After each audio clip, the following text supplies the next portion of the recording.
All right, welcome to the first ever VGM Jam Sessions NYC podcast.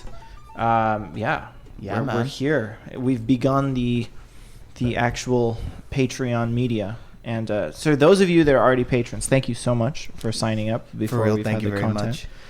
We really massively appreciate your support. So I guess where do we even begin? Well, I mean, we could start off with a bit of a hot take, you know. We were hot take? Yeah, a little hot bit. Take war is bad. Yeah, I mean, hot take. It's the hottest of takes, man. Like I said, man, I'm waiting because you said that you posted that to Twitter. I'm waiting for that one cat. I really want to see. I actually didn't post it yet. I was too worried about it, but I should post. I'm tempted to just tweet. By the time this will be out, it would have already been out, and we would have already found that cat. It's all good. We know there's one cat that's gonna have some rebuttal to they're posting. They're gonna feel some type of way about it. Yeah. Twitter baiting is becoming a more and more. I feel like Elon Musk does that half of the time he tweets.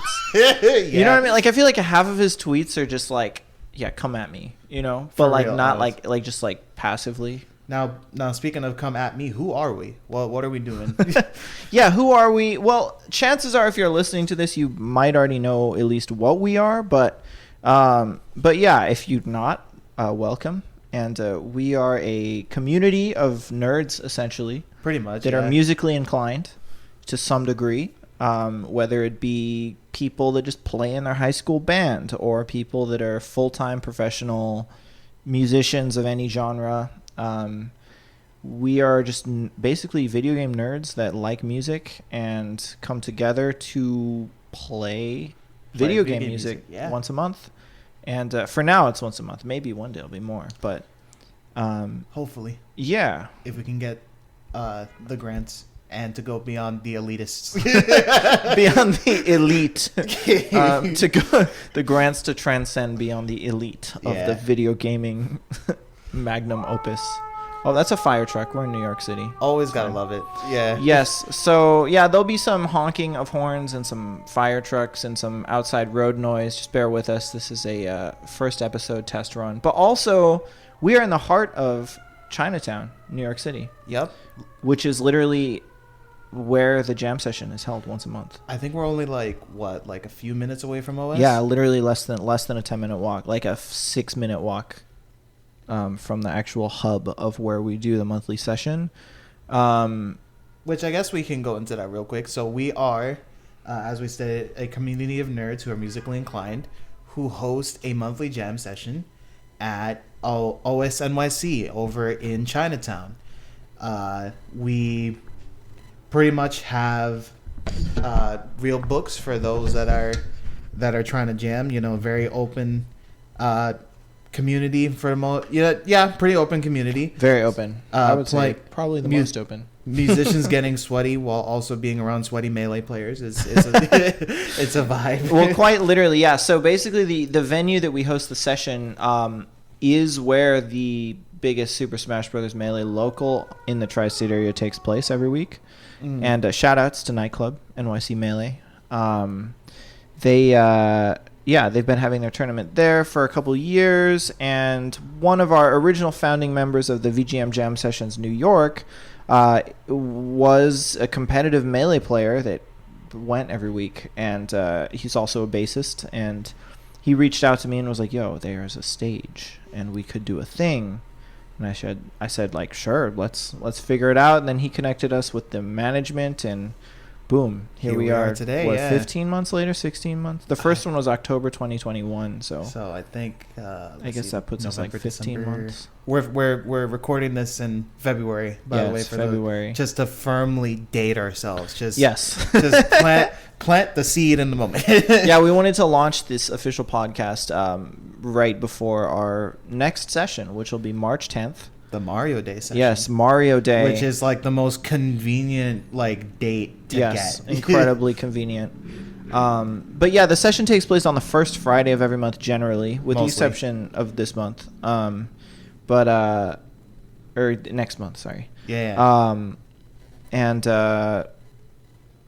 We do it over at the OS, and various people come out. Sometimes people even who don't know anything about us, who are just at the venue chilling, like playing their games, getting their sweaty League of Legends. Like, wasn't there there was someone that was just chilling in the venue that also turned out to be like a killing drummer that just came up out of it. Yeah, that happened once. Yeah, somebody was just at the venue and then they happened to be a drummer and then they came up and shredded. It was pretty sick. But yeah, so basically we got our start October 2021 was the first session, as we said. Not 2020. Wait, 2020. Yeah, 2021. Oh, yeah. October 2021 was the first one, I think. God, that feels... I know it's only 2 years ago. That feels like 5. Yeah, it feels like several. It's a lot's happened since then. Our first session ever had what? Maybe like 10 people? And I don't even know if it was 10. It might have been even less. Yeah. It might have been just like you and like 2 other people. Yeah. And then a house band. Yeah, but the people at the venue loved it. We had like people listening from the venue that didn't know what was going on. But people always get crazy whenever they heard Kingdom Hearts. That was always the song. That was what cemented us in the venue as like the monthly occurrence. We were like, oh, they're playing Simple and Clean from Kingdom Hearts, so we want them back.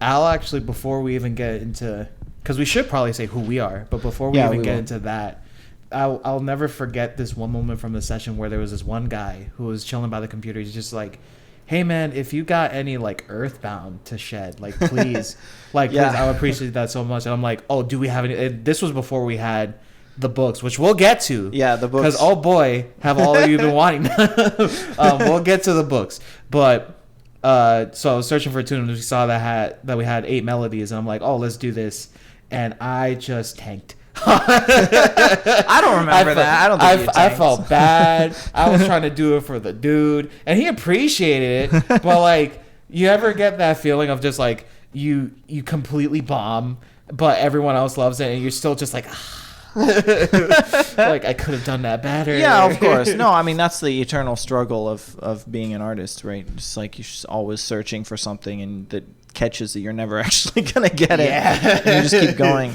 But I mean, I don't know. I thought it was great. I remember that moment. I remember the people being really excited that we had Earthbound to begin with. Yeah, because it's amongst the video game community, I guess you could say. It's just people that play, like, especially Nintendo fans. Like, even in Nintendo community, it's like it's niche to know Earthbound. Right, it's an older game, you know. Yeah, it's very didn't get much wide release and all that. It's pretty niche, yeah. But so you know who we are as an organization, but who are you talking to right now? Who are you listening into right now? Yeah, should I go first or okay, go ahead, man. So my name is Jasper. I'm called Shogo very often by the people in the community. That's my gamer tag. That's also my Smash tag. So when I compete in Smash tournaments, I Shogo. Who's your main, bro? That's been my long-term crisis, but that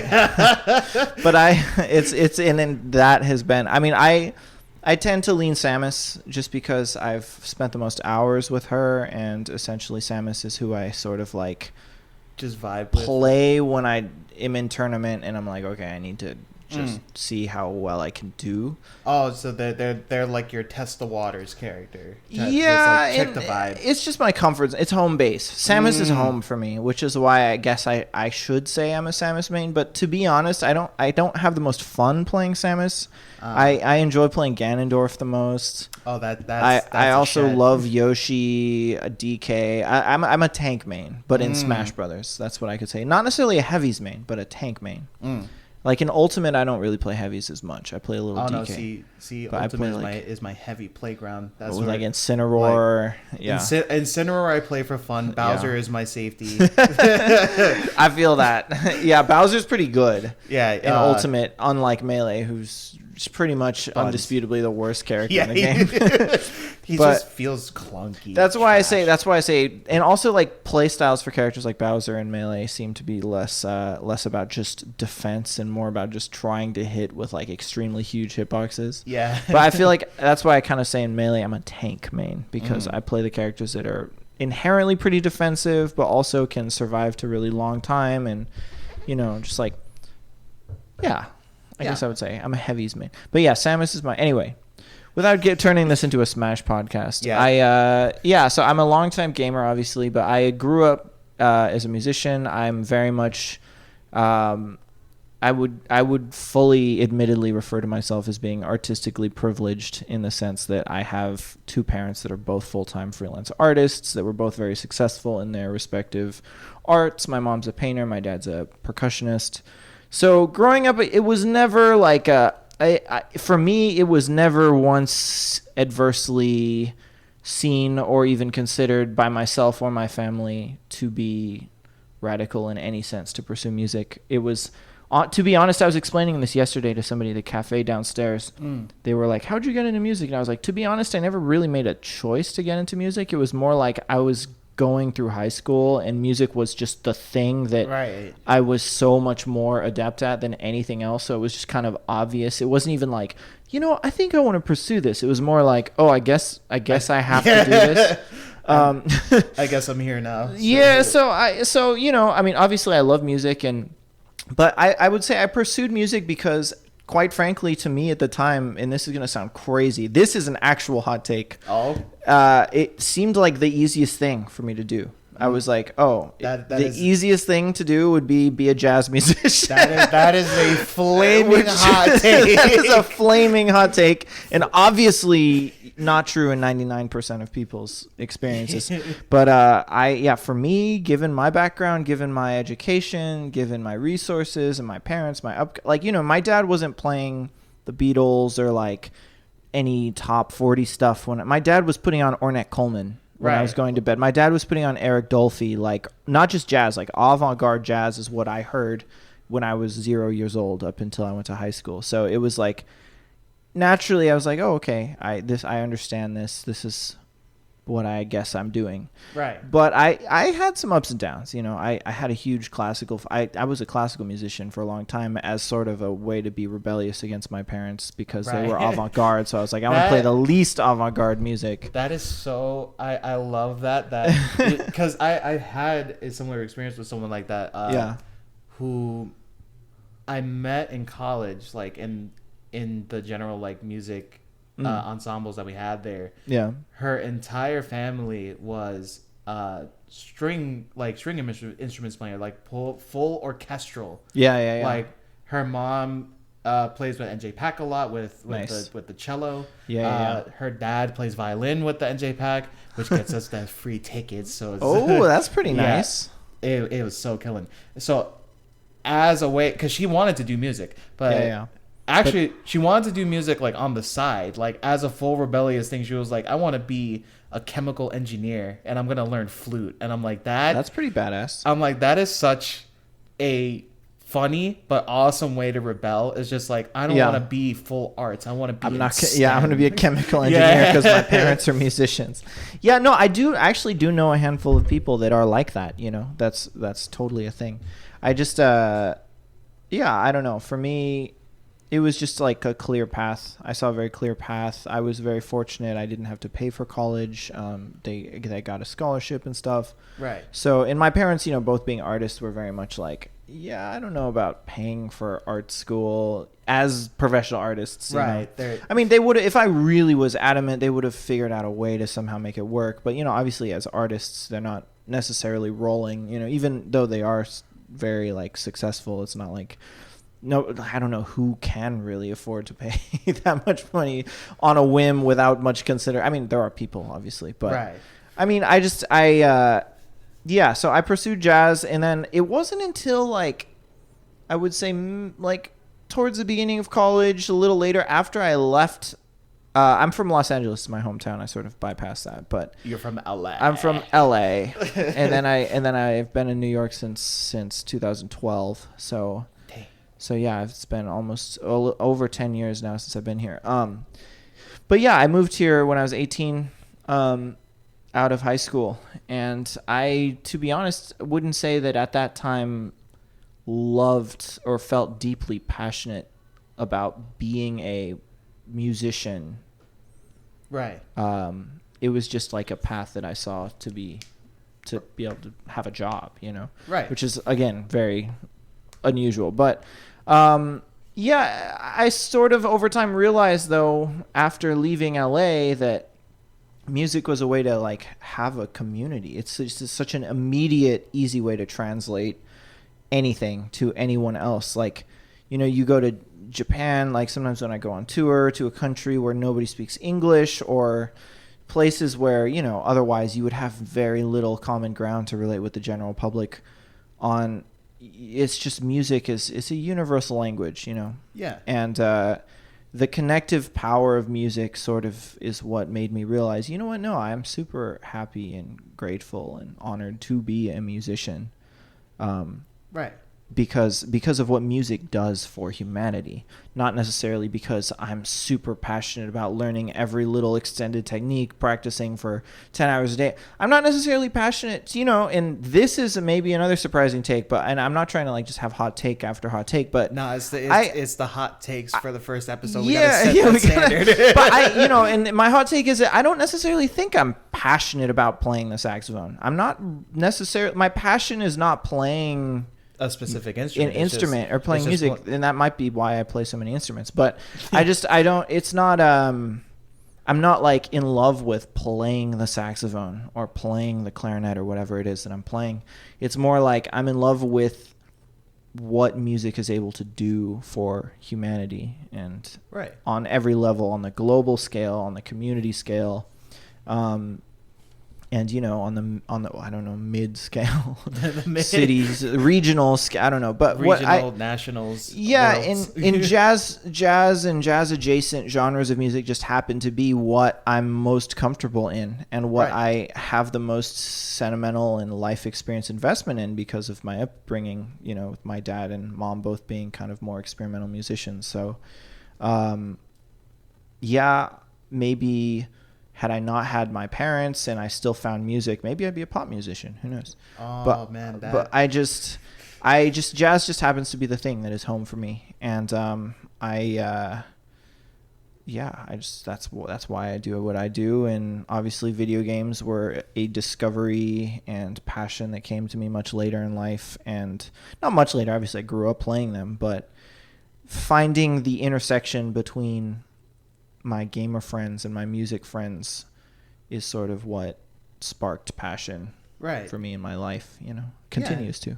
It both communities have a sense of, you know, community. Like the one thing that I think can link music with video games is just that general sense of like meeting up with your friends and then just run down, like totally literally couch co-op style, couch like competitive shit. And you know, I think part of why I push the nerdy, like the we're nerds, like, motive is because being a nerd is often frowned upon. It's often used as a way to like criticize. But for me, whenever somebody called me a nerd, I was like, I'm proud of that. Like, I don't want to go clubbing. I'm not like I never went out clubbing and you know, and again, this is not judgment towards anyone that does enjoy doing that or who did do that. No, it's full unabashed judgment. You know, I mean, dude, man, I want everybody to tell their story. But, for real. But I wasn't one of the kids that was into like going to parties and drinking and like doing stuff. I wanted to like sit at home with my homies and just freaking play Smash or Mario Kart or dude, like I would do the exact same thing. Like anytime I had like a party, it was more so just like a hang of just like got the Wii U set up, Smash Bros for Wii U set up. Yeah, totally. This man, showing my age. Yeah. For me, it was a GameCube, but I guess I should go into who the heck. Yeah, let's segue. Yeah, that's enough about me. I guess I should. I mean, but yeah. So needless to say, that's still what I do. I support myself full time, playing gigs, recording on albums, and teaching private students. That's my life right now. Which music, I still need full-time music. Still need to book you for those lessons. well, that'll come with time. So I guess I should go over who I am. Let's hear about Shango. Yeah, so Shenanigongo. God. So my name's Richard. People usually call me Shango because I've made pretty much all of my recent tags based off my middle name. Fun fact, that is how we originally bonded. Yeah, it's because both of our middle names are our gamer tags. So my middle name is Shogo and your middle name is Shango. Which were eerily similar. Very eerily similar and literally the same concept. Yeah. They both also reflect our heritage in a atypical way. Pretty much, yeah, because it's Richard, which is such an omnipresent name to the point where it's on a store. The moment your name is on a store, it's it's over. PC Richard. Yeah. What we called it, PC Shango and that would be way cooler. Honestly, yeah. But I go by Shango mostly, mainly with my one side of my family, and then in the music scene, I guess I like to go by it because it works. So I actually am not a full-time musician. I technically do it part-time.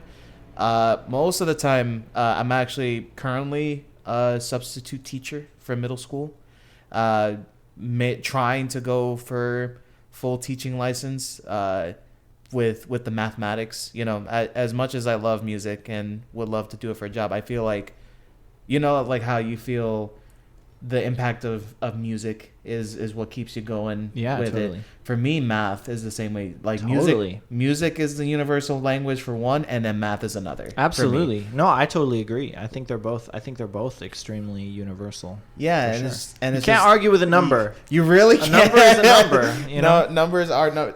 Math is math. Math is math. But growing up, I actually tried several times to get into music, but I didn't know. I wasn't cultured enough to really get into it. I didn't grow up with jazz, sadly, except for my stepfather putting on the Rat Pack and Frank Sinatra. Yeah. What did you grow up listening to? I'm curious. I always wonder. Mainly just whatever was on the radio, you cool. know, but also a lot of Hispanic music, bachata, nice. Merengue, salsa. Love it. And a little bit of R&B as well, but didn't really grow up with jazz, and I actually didn't start. I started trying to learn instruments. I originally wanted to start with piano, but especially since if we had camera, I would show this. My fingers are apparently built for piano because I don't grow my nails out that much. Yeah. I got gamer fingers. Hell yeah. That's actually why I was able to start clarinet when I was 7. Sorry, not to make it about me again, but I had my dad called the clarinet teacher, and I was 7, and my dad was like, can you play? And the clarinet teacher was like, 7 is usually too young. The fingers aren't big enough or grow. And he took one look at my hands. The clarinet teacher came. He was like, oh, you got fat fingers. You can play the clarinet. But anyway, back to your story. But I originally wanted to learn piano. Never got a chance to, 1, get a piano, or 2, get a piano teacher because those cost money. Mm-hmm.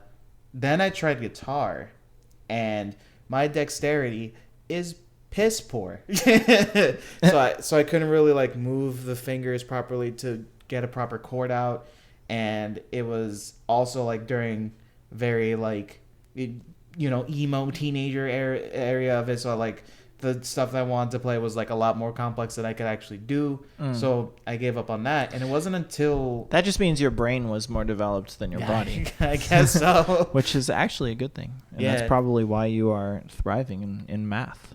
Man, I mean, I guess if substitute teaching is thriving, but no, I love my job. Yeah.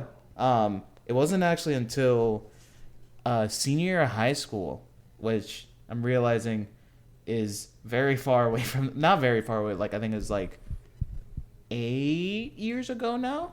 I actually needed to take an art prerequisite before graduating. Oh, cool. So I took beginner band because I was wow. Yeah. I didn't know so you started senior year of high school. Yeah. Wow, that's amazing. I wouldn't have known.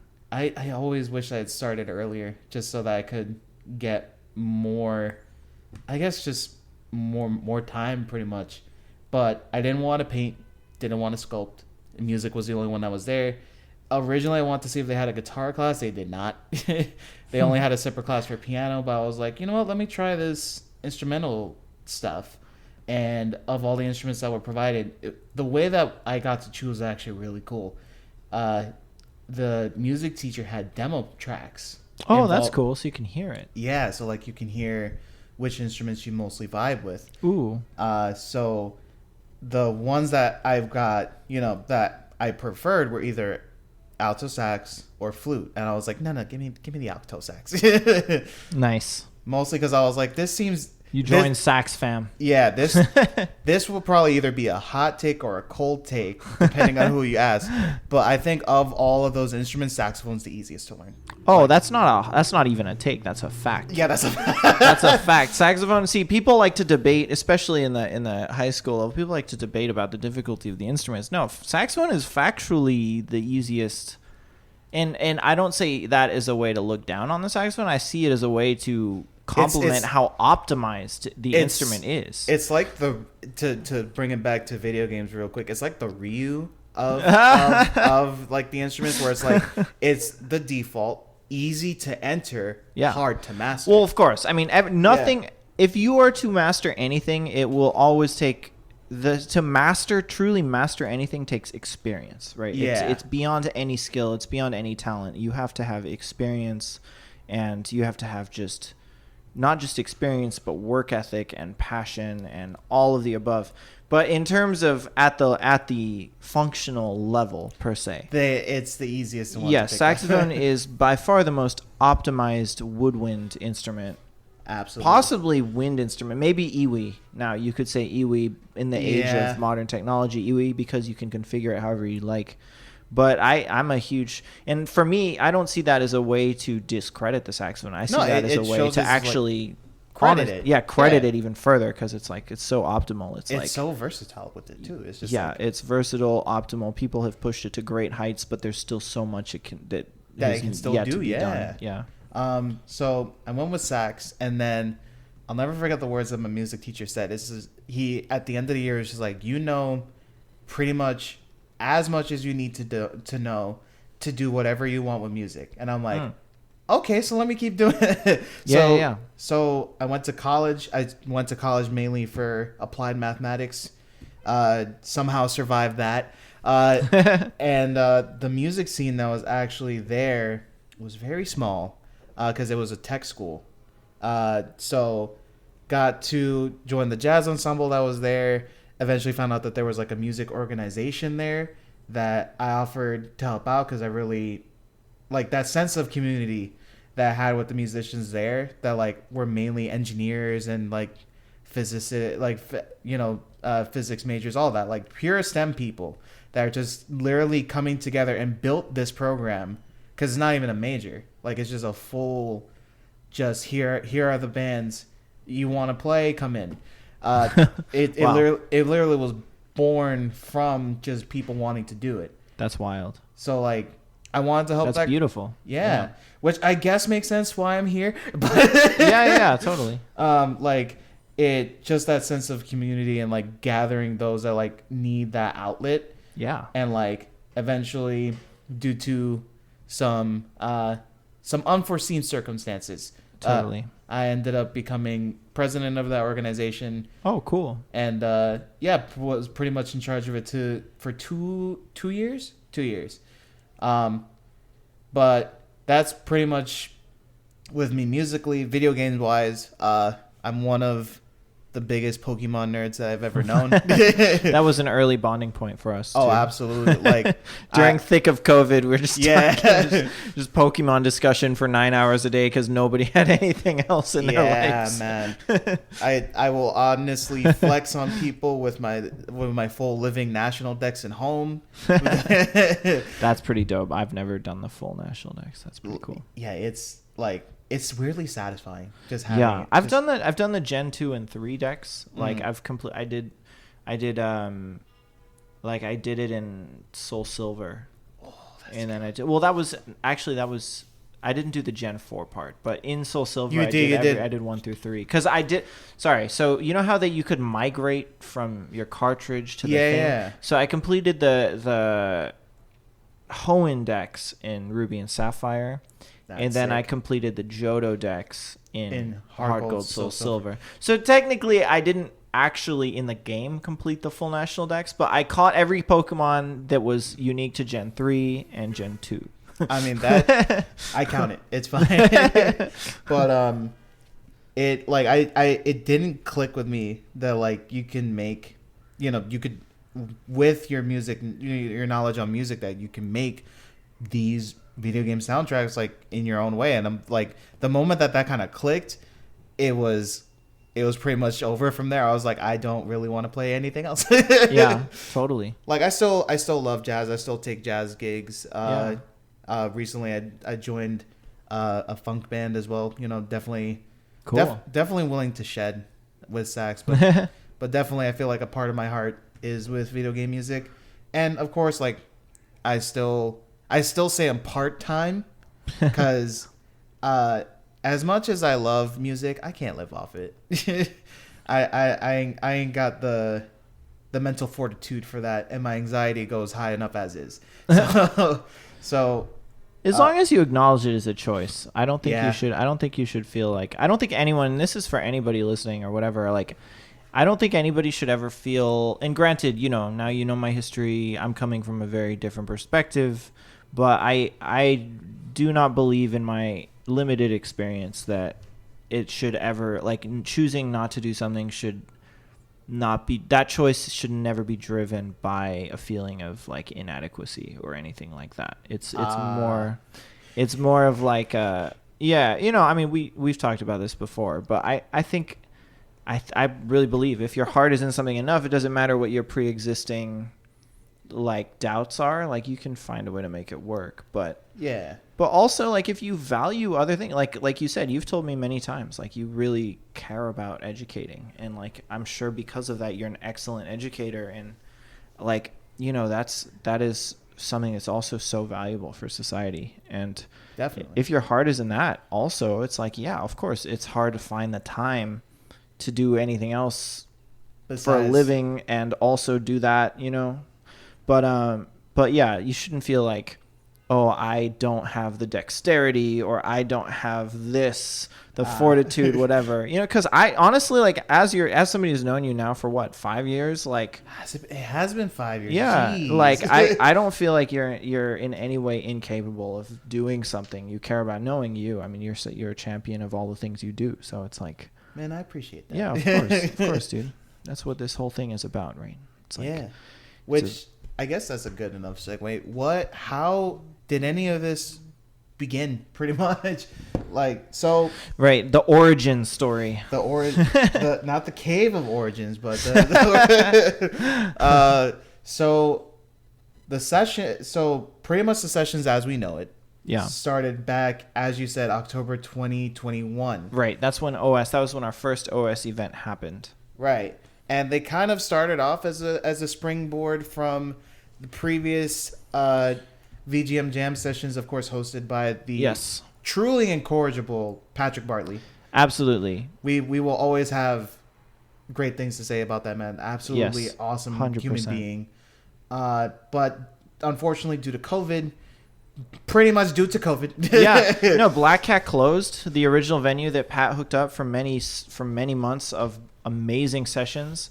Like, there's just like several other factors that, you know, obviously during COVID, nobody's going out playing in a jam session. Even when it became feasible again, people were still super reluctant. Right. You know, many of my friends and even myself sometimes to a degree were like, oh, I don't know if I want to be in like a crowded space with a ton of sweaty dudes trying to play anything through a wind instrument, you know? So it's like the logistics of a jam session, the viability of a jam session obviously was just there was no viability of it being a thing without compromising people's safety.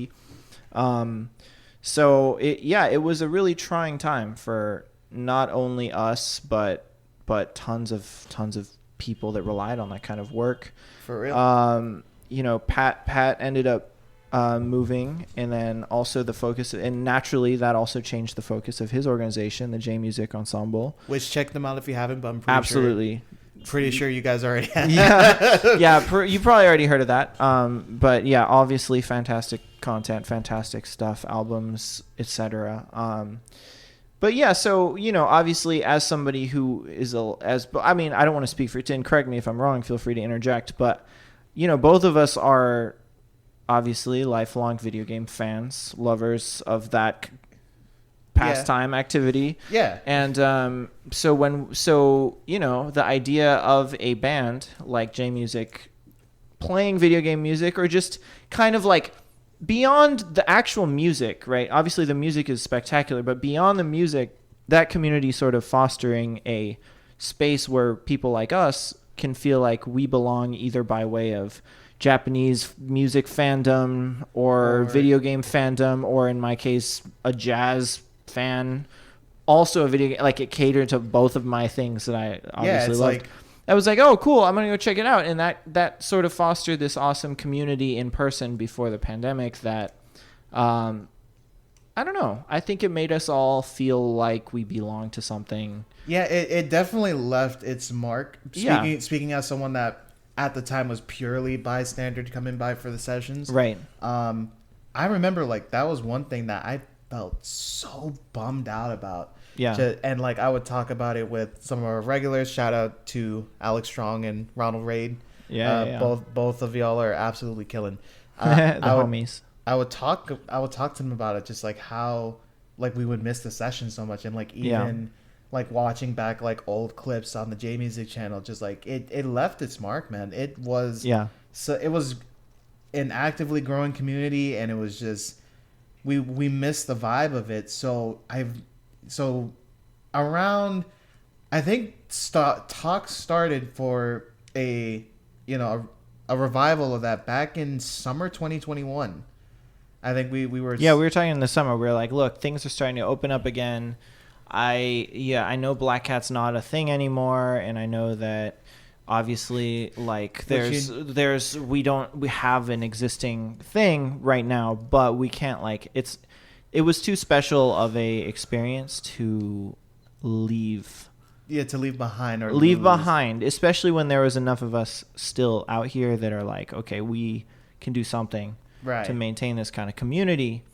And like I said, like that whole session, that whole thing, and and that isn't to say the video game community started there. We're definitely not trying to say that. This is we're purely speaking personally from our own experiences in regards to all of this. The VGM community as a whole, it dates very far back. And it is essentially a grassroots community, and that's very important to acknowledge.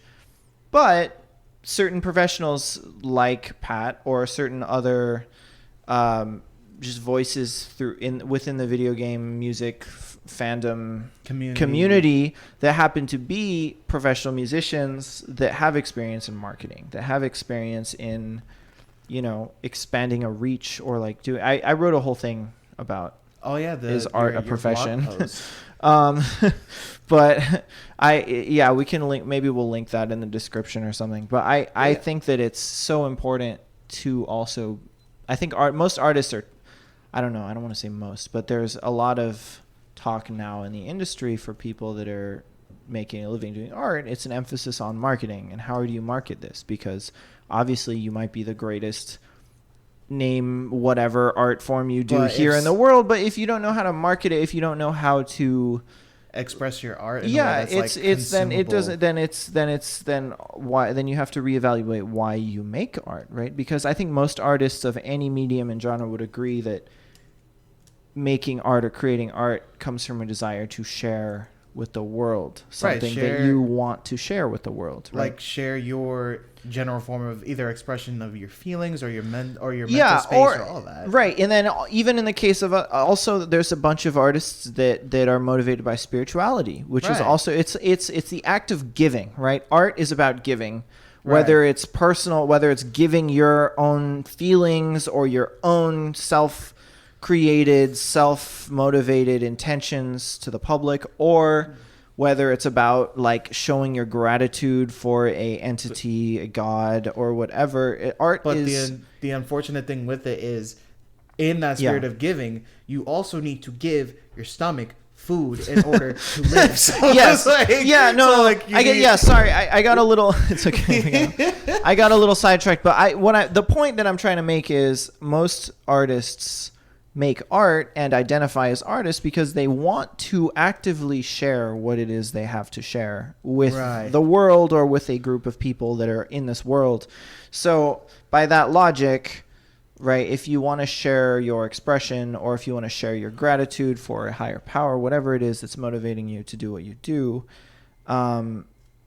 you also have to learn how to keep up with technology and how to most effectively share, if not technology, how to most effectively share your art, right? Because the act of sharing your art is in fact different than the art itself. Yeah. Right. So it's like you can't, you have to be a multifaceted marketer if you want to be a artist that generates any kind of income. Anyway, that said, I think the professional musician's involvement in art, particularly, so that implies, I believe they are different things, but I'm kind of stumbling over my words trying to word this in the most clearly, in the most clear way. We can always edit it if need be, but I guess what I'm trying to say is, as much as it is a grassroots community and is made by the people and will always be made by the people, in order and supported by the people, by the people, like you lovely listeners now, the more advertised musicians and artists that choose to spread the medium are the ones that are going to be heard about more. And and naturally that and for better or for worse, whether or not you agree or even find passion or connectivity with those artists, the fact that community's reach is expanding is largely a result of, unfortunately, which it is an unfortunate fact, but it comes from a professional music driven like mission. You know what I mean? Yeah. Which brings us sort of to the next topic, I suppose, which is the video. Oh, the video. Yes. Okay, we're kind of segueing into that. Perfect. I think we should do that next. Yeah. Yeah. So, what's up, guys? If you want to hear what Shango and I had to say about Adam Neely's video, The Nintendification of Jazz, and how it pertains to both our community and the overarching VGM community and our place in all of this, or at least what we believe our place in all of this is, please consider subscribing to our Patreon. Not only will you get access to the entire episode of this podcast, you'll also get access to future episodes that will be Patreon exclusive, and you'll be able to potentially request a specific chart for the future versions of the VGM rulebooks that we have created for the NYC scene. And not only will you get those two, but you'll get the most important thing, which is a shiny new Discord badge. Thanks so much. Oh, yeah. Also, it helps us pay the house band's non-criminal rates. Thanks. Back to the episode. There's so much to talk about with the video game community, which is why this podcast exists. Hello. Yeah, honestly, this topic when we were discussing it sort of motivated the launch of our podcast anyway. Yeah, so in addition to you all, the listeners, because of all of your support and your interest in what we have to do here, whether it be for our real books or whether it be for our community, our jam session, whatever it is that brought you to us, we are immediately and infinitely grateful for that, whatever it is that brought you to us. We are happy to have you as part of the community. We can never properly say how grateful we are that there are so many people that are into this that are still coming out. Yeah. Which is also why naturally we have to shout out. We have to make sure that people are not viewing what we're doing as the definitive canon. You know what I mean? Which is obviously not what we're doing here. We're creating a tri-state community for video game lovers that like to play music and essentially create spaces. Our mission statement as a VGM Jam Sessions New York City organization is essentially to create spaces for video game music lovers, musicians that love video game music, and the third thing is jazz musicians that want to play non-jazz. Yeah, that gives them the new avenue that is both familiar but also something new at the same time. So basically our mission statement is to create spaces and to create opportunities and to provide visibility for people that are involved with the VGM community in any capacity. Yeah. And not to say that we are the representation or the start of the VGM community. We're simply facilitating all of these things coming together in a very positive way. Just to bring visibility to all, so everybody can meet other people that are also involved in the same stuff. which I guess is a perfect way to bring us to the thing that is the most requested thing of us as of recent, which is, of course, the VGM Jam Sessions real book. Yeah, we both have gotten countless emails and DMs about getting access to the real books, and which if I have to be candid for a second, I won't lie, I felt like it was the first time that I actually felt like really, I guess just like grateful in a way, because and don't take that in like a different way. Like, I do feel gratitude in general, but just like with something, this is the first thing I have put an unnecessary amount of time into that has gotten like any type of recognition. And normally I kind of just brush it off. It's just like, oh, I didn't do much. But like this one, I actually felt like I felt grateful that you guys all want it. Absolutely. Because my OCD brain, I like spent so much time working on the detail with it, and it just, I'm glad people like it. That being said, it's not the great video game songbook. Yeah, there is no clear-cut great video game songbook, right? Like, the whole point of all of this is that it's community built. It's community built. It's community based. You know what I mean? Like 3 or 4, 5, 6 different video game music organizations, places, people can have the same chart of the same song, and there's nothing wrong with that. You know what I mean? Yeah, like the main way, like if anyone wants to know how we made the book, we pretty much took charts that were regulars of the sessions that we had up to that point. Yes. Because the book was made 10 months, like after the 10th session. Yes. Back in August. It took 10 sessions for us to be able to even formulate the book. Exactly. And then it took tons of hours on your part, specifically compiling and standardizing how the charts look in the books. And honestly, I'm still blown away and cannot accredit you enough for all the work you put into that, considering my freaking fast music jazz ass puts charts together the night before for a house band set. And I'm like, whatever, I'm going to leave this out, whatever. I'm going to write a really messy chart. And then Richard over here took all those charts and then made them into readable lead sheets for our book, and essentially like sort of standardized the rep that I had curated personally for the house bands over the several months. And now we have these awesome books that are very well done and very easy to read for any level of musician. You know, obviously you have to practice some stuff. We're saying there's variance in difficulty, but what I mean is like the actual processing and understanding of the information is very clear because of how Richard has written out the music, and they're very, in my opinion, as a professional musician, I would say that they're very high quality charts. And that said, I'm not trying to say they are the standard for video game music in any capacity. However, they are a physical documentation of the music that we have curated as a community for our Video Game Music New York Jam Sessions specific, environments that we've curated. They're relative to our community, our repertoire. They're not trying to set the standard for all video game music in the world. By any means. They're just they serve our community very well, and they serve people who are based in this region that want to come to our session. To give a perfect example of that, the other real books that we use were, of course, curated by Patrick Barley. Of course, the J Music real book.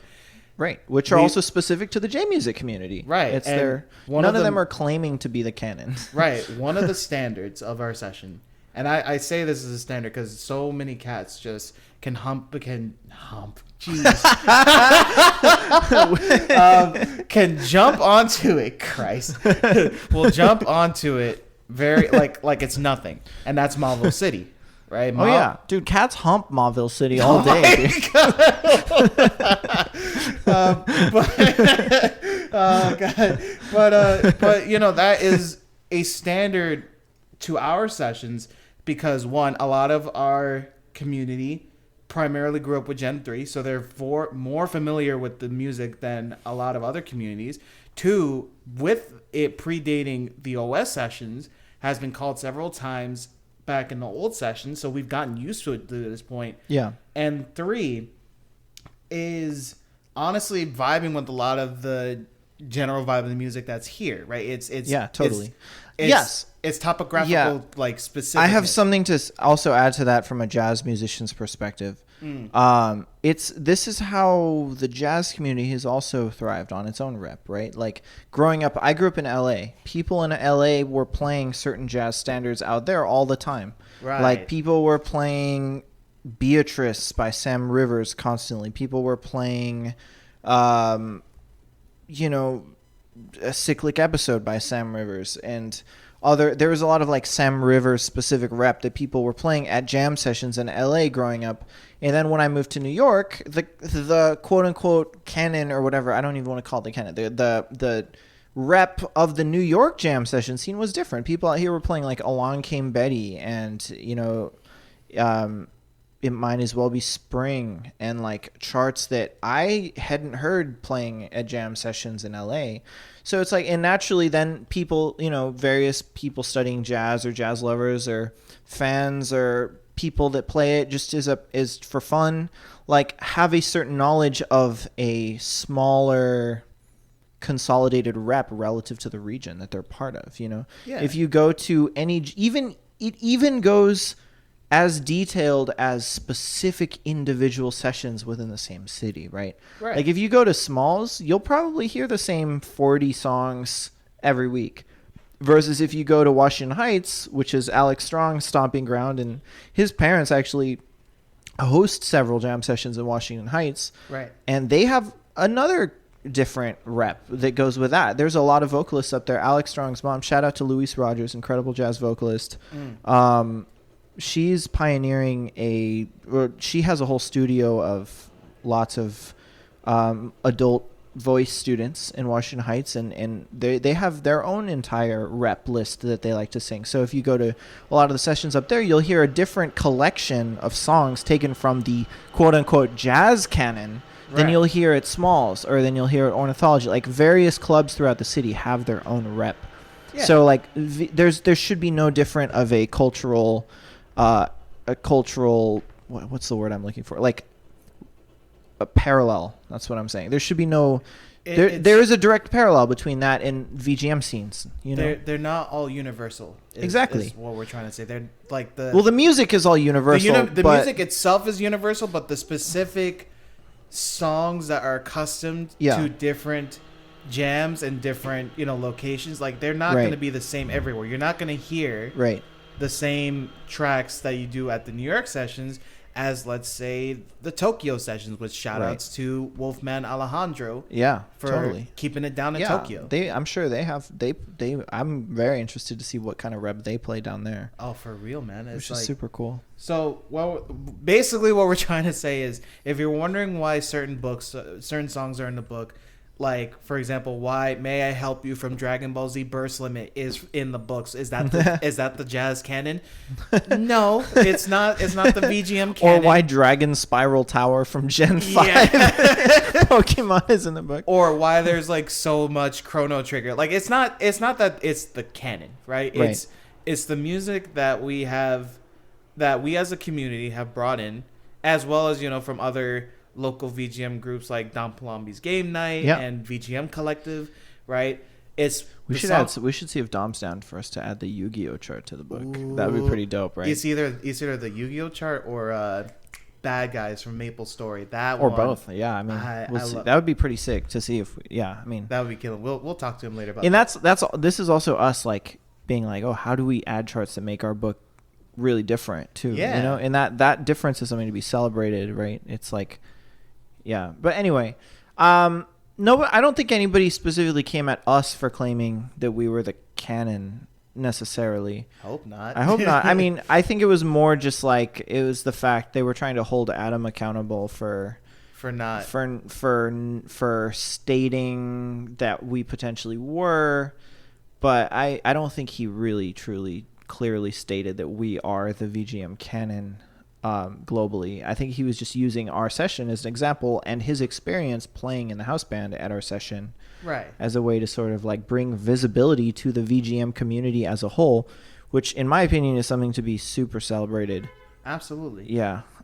But that said, I think I'm not trying to invalidate any of the criticisms. I think that when you look at a piece of content, as they say, you have to examine the net positive and negative together, right? Yeah. And I would say, obviously, we're biased and we benefited tremendously from the video, so it's hard to see it in a negative light at all. But that said, I think the video in its own right definitely brings a large amount of visibility to the VGM community from people way outside the community that may not have even known that this is a thing. Right. And the fact that they're being hipped to this is a win for everyone involved in this community. Like if that video allows people to explore and look up some of the old greats, like the one-ups, for example, I know was a prominent one that was brought up, or even check out the newer cats, like I say newer cats, but even they've been in it for a long time, like Carlos Ini, of course, Insane in the Rain, Insane in the Rain Music, J Music Ensemble, VGM, again, like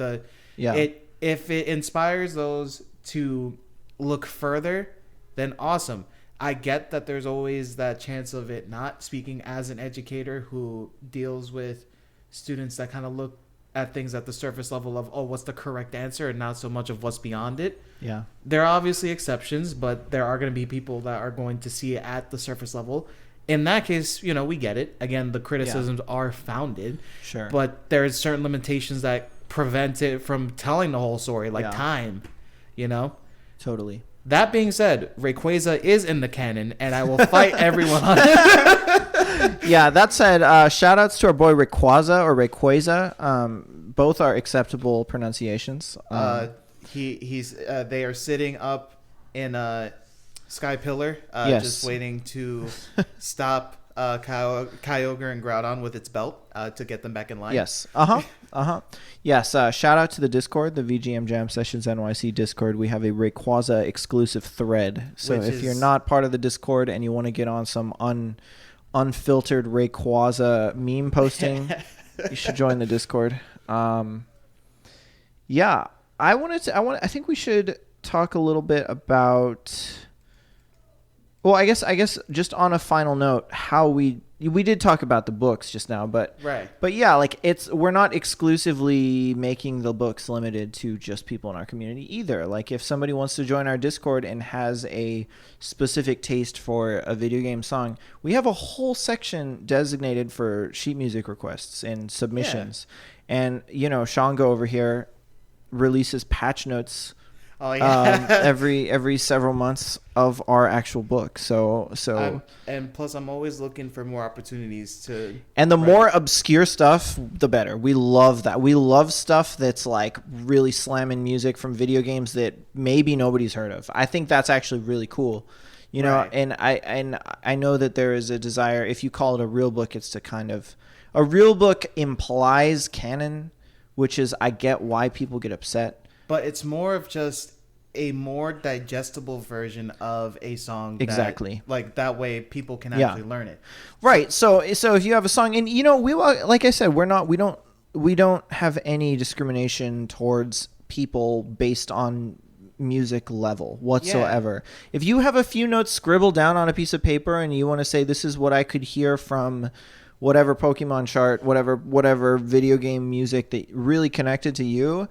If it's a song or if it's a chart that we're like, dang, that slaps, like, we have the resources to figure out how to make it a readable, translatable piece of music for musicians to read. I literally do it for fun, so don't even worry about like any payment or whatever. Though I will say, a quick side note, I did actually have my first like writing commission. Oh, cool. Yeah, like that's nice. There's this trombone player that I play with that had a gig out of state who couldn't like bring together like a chart real quick and asked me to do it. And he offered money at first and he was like, what's your price? And I'm like, I don't pay for this. I just do it for whatever. But he Like, he actually sent a commission of like, oh, I'll give you That's so cool. part of my gig money for this. I'm like, okay, sure. That's pretty dope. Yeah, and honestly, like, it wasn't even that hard. Yeah. Personally, because like, I have been told I have perfect pitch. I go along with it. But like I got it done in a day. It was fun. Cool.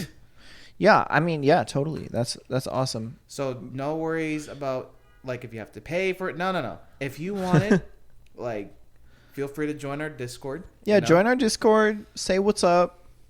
Talk to us about a chart, or post whatever you can piece together of a chart that you connect with, and you know, who knows, if it's really dope, it might find its way in the next book. You know. Yeah, and we're always looking for more charts to add, so more franchises and everything can get represented. You know, we have a very heavy Pokemon, Chrono Trigger, Final Fantasy bias, but you know, which is of course coming from me, because I love the Pokemon music, and most of the music, a lot of the music I choose to arrange on my own volition comes from the games that I like, which are Pokemon and Chrono Trigger.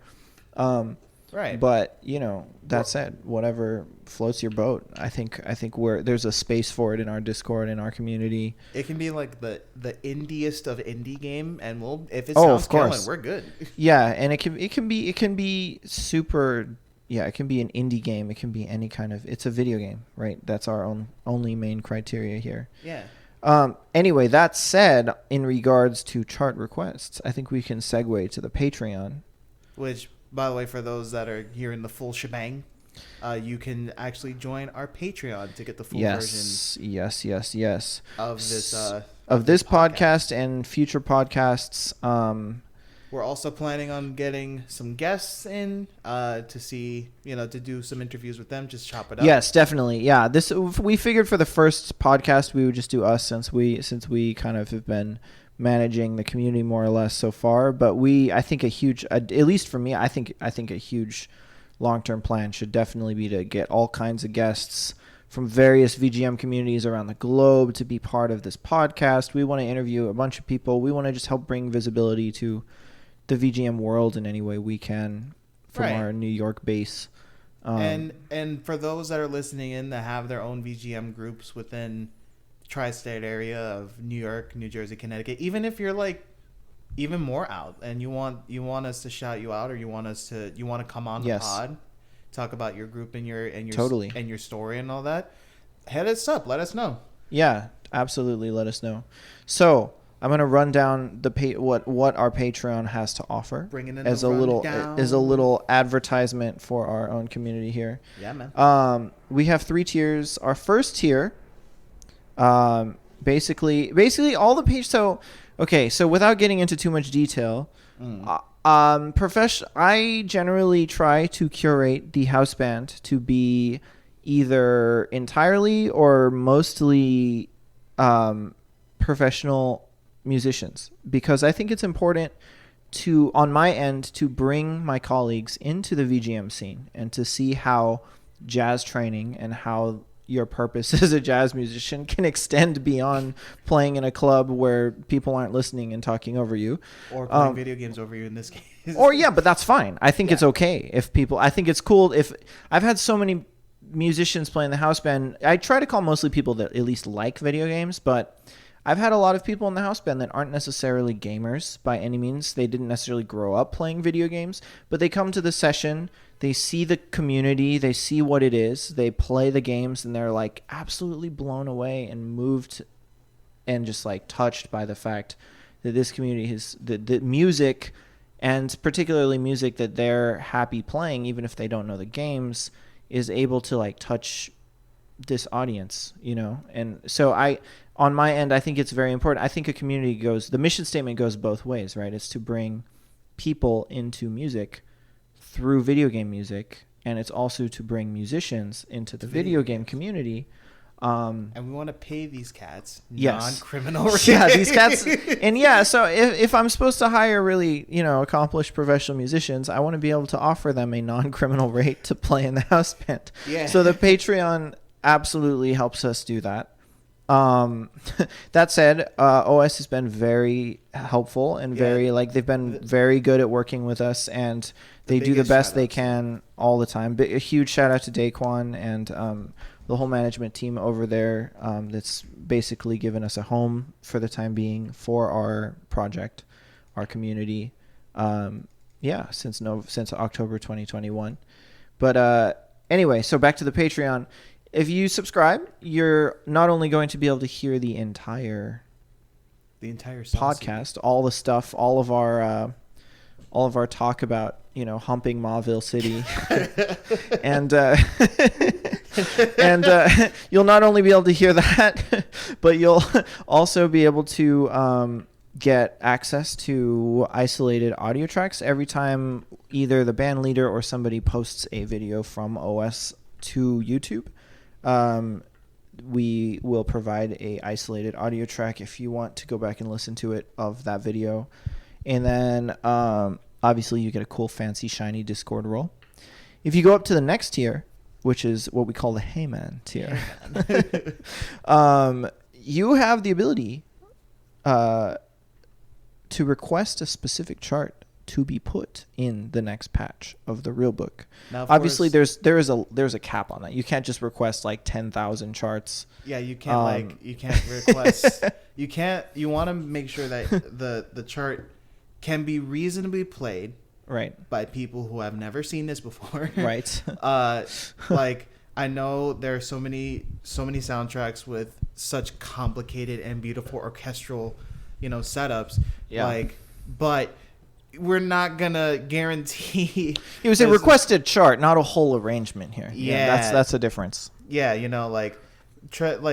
keep it within reason, of course, but definitely more than welcome to put any request. No game is limited as long as it's game. As long as it's a song from a game. That's all. That's our only jurisdiction. Yep, that's pretty much it. And that it can be physically played by musicians at a jam session. Yeah. So that's our second tier. And then obviously, of course, all the benefits roll over too. So like if you are the second tier, you also get the first tier. And then the third tier, you also get a twice yearly, or we'll have to see depending on how many people actually. These are likely to, we're definitely liable to change these probably to even be better rewards or slightly adjusted based on how many people sign up. That being said, tell your friends. Yeah, so tell your friends.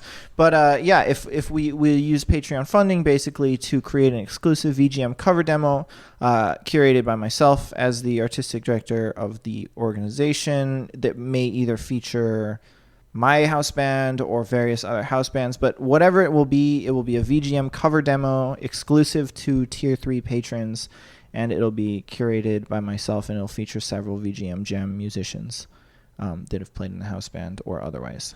So so we have some cool benefits, and all of your support is greatly appreciated, and we'd like to give a shout out to the patrons. Of course. You want to do the first one? We can trade out. So far we have 4 patrons. Wonderful. Yes. Before the first podcast, we already have 4 patrons. Yeah, that's awesome. The first huge, I need to give a special shout out to this man, because he does a service almost every single session. Pretty much every single session he shows up to. John Bowler. Bowler, champion. This absolute mad lad always brings in his MIDI keyboard, and without him, an entire facet of musicians wouldn't be able to play. So special shout out to him. Absolutely. John Bowler is a champion. He is always in attendance when he's available and brings his little MIDI keyboard. He's played in the house band before. He sounds great. He's done several arrangements for the book and otherwise. And really much thanks to John Bowler. We also have Nick Spinoza. Thank you so much, Nick. I don't know you personally, but I love the cat emoji on your Patreon. Oh, yeah, that's a 5.5. And we very much appreciate you. The next cat, Side Dishes, someone that's actually joined. I don't know if I've seen them. I think they've been to a session before, but they joined our Discord community a while ago. So special shout outs to them. Yes, thank you. Actually, they were our first patron. So huge shout outs. The OG Side Dishes. Yeah, man. Thank you so much for your support. And then our last patron that we're shouting out today, and remember, as this Patreon list gets longer, it'll be harder for us to give extended shout outs. Yeah, so get in now if you want if you want to get the shout out before it gets too packed. We give a big shout out to Dylan Shadowan. Sorry if that's not how to pronounce it, but Dylan, thank you so much for your patronage. We really appreciate you. We appreciate you here, and thank you. Yeah. Yeah, honestly, this is, as we've said several times, and you're probably tired of hearing us say this, but this is a fully community-run initiative, right? Organization, however you want to see it. Without the community, we wouldn't even be here. Not even close. To talk about, like, we would talk about this, but we wouldn't. Yeah, we would we would still hang out and dream about it, but the fact that we can actually realize this and provide an event and a space for so many people that, is really important for all of us is it's just, I don't know, I'm grateful for it every day. I'm like, wow, it's so cool that this exists and that we have this thing. So yeah, man. And it's just, thank you all so much for joining the Patreon, for those that joined in, those that are listening in, those that are following us on our social medias like our Instagram, and TikTok and Twitter, and so many other obscure social media apps that I don't even keep up with anymore. Yes, yeah, for sure. Thank you for following us. Also, I want to announce for the next episode, and Shanger doesn't even know this, but I'm throwing a surprise on you.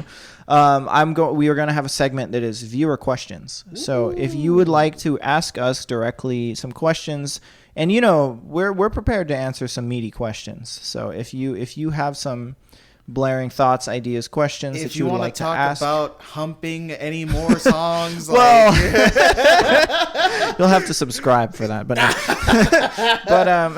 But yeah. So if you have, we're gonna set up a thing in the Discord before we record the next episode for community questions. So if you got questions, think of them, put them in the Discord, and then we will answer them as part of our next episode.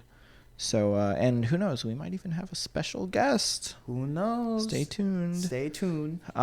Anyway, thank you guys so much. We really appreciate it. And see you March 10th. And remember, war is bad. Yes. Hot take. War is bad.